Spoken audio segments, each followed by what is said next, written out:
am LJ, and welcome to your daily wrestling news here at the Wrasslin for Life Network. That is right, we're here every single day to bring you the newest and daily wrestling news. But, of course, if you're new here, you may not know, but if you are a regular, then you know what's coming up first.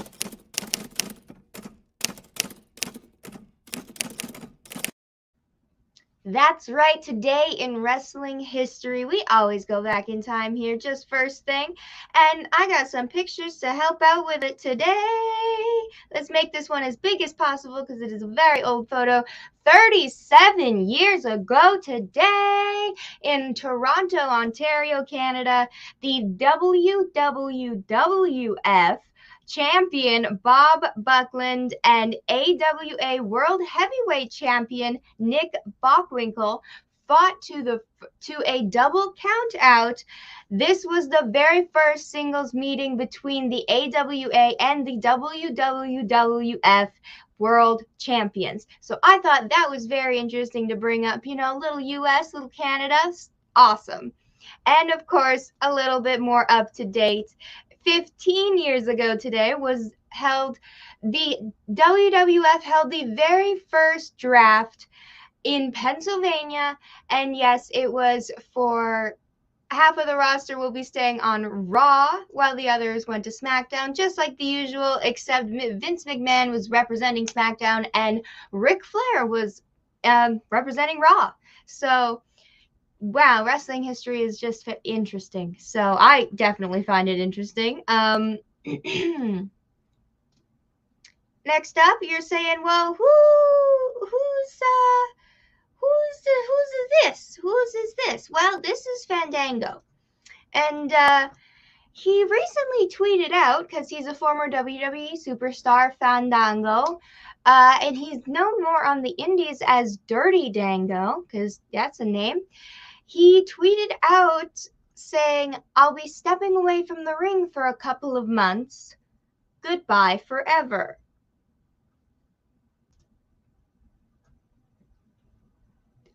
Okay.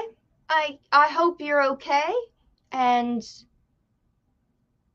I hope you're good. That's it. That's really all I got for that.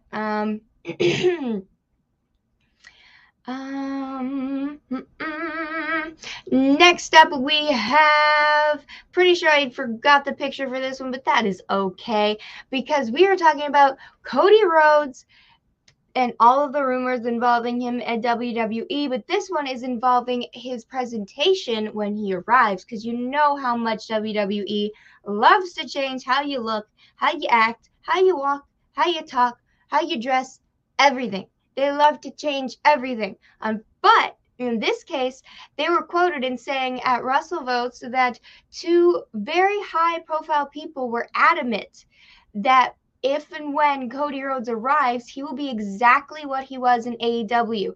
The presentation, the ring gear, the music, the pyro, everything. Because they want to make it a very big deal that the American Nightmare, Cody Rhodes, is crossing over the line. So if he does show up, apparently he will be full Cody Rhodes Homelander, America.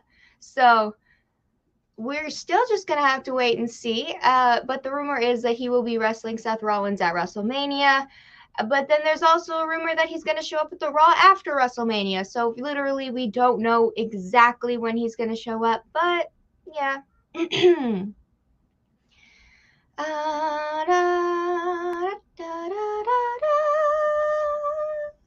Who is this? Who is this? We spy. I spy Avir Mahan. That's right. And speaking of WWE changing the ring gear, it is already very much well speculated that not only is Veer Mahan showing up on April 4th after WrestleMania, but they already have plans to change his look and original character, because why should you get behind the character that people like and the meme? They could literally debut him at WrestleMania to fight Seth Rollins, and people would be fine with it because he finally showed up. He's a joke. He's a meme. This generation likes that, and let's just squish it right before it even gets here. Let's just squish the optimism. Yeah. Shut up! They gotta stop doing that. WWE needs to stop changing people and their gimmicks when many people like them and are behind them and they're popular. That is all. That's all I got so far. And we have, yes, this is a sad picture because F's in the chat. Shad Gaspar, unfortunately passed away, except now he will be receiving this year's WWE Hall of Fame Warrior Award. So if you don't know what unfortunately happened, I'm going to have to, as he unfortunately drowned in a horrible accident on the shoreline of California. That is about it. He saved his son, but unfortunately could not save himself. But that's okay because he was already, that's not okay because he's horrible. He sacrificed himself for his son. So it is very saddened to the entire wrestling community, but it is good that we can honor him and remember him with such an outstanding award that is the Warrior Award that only goes to very amazing, influential, positive people. So I think it is a very good choice that they chose him, and I cannot wait for the video package and ceremony to happen. And next up, we have there Mr. Ricochet. Moving on to a little bit more uplifting news. Ricochet has been talking to a few people currently, just doing interviews, talking about all of his dream matches. And he said that he would like one of his dream matches would be to fight Mustafa Ali at WrestleMania. He regards him as an amazing performer, great in the ring, very dynamic. He also mentions Rey Mysterio because obviously a legend he's looked up to, and Seth Rollins would be a good one. So many guys, but it was very interesting that he pointed out specifically Mustafa Ali, who is rumored to be difficult to work with. Wants to leave the company. But it's very nice that, he still has people that want dream matches against him. People still love him. They still want to see him fight. And it's just unfortunate that the place he works right now can't see that talent.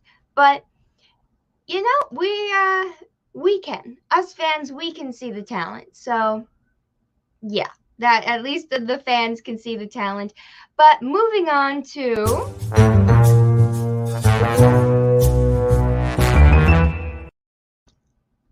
Yes, the question of the day. Make that picture bigger because earlier in the day, myself and KJ, mostly KJ, hopped on here earlier to talk about the breaking news that Triple H had announced his in-ring retirement due to having a defibrillator put into his chest similar to a pacemaker. I didn't know they made personal defibrillators, but that's good to know. But yes, he announced his retirement earlier today. So the question of the day refers all about to Triple H. Is all about Triple H. Please tell me your favorite in-ring moment of Triple H's career, because he's had so many. Me and KJ talked about them earlier on the breaking news, but now I want to hear from you guys. Tell me, from all the fans out there, tell me what your favorite Triple H moment was, because he has definitely had some iconic moments, a huge career full of memories and inspirations and so many things that influence the wrestling community. So please tell me, and everybody here at Wrasslinews for Life, that what your favorite Triple H moment was throughout history, because we very much were a big fan of him, still are, and we want to know what your favorite moments were. So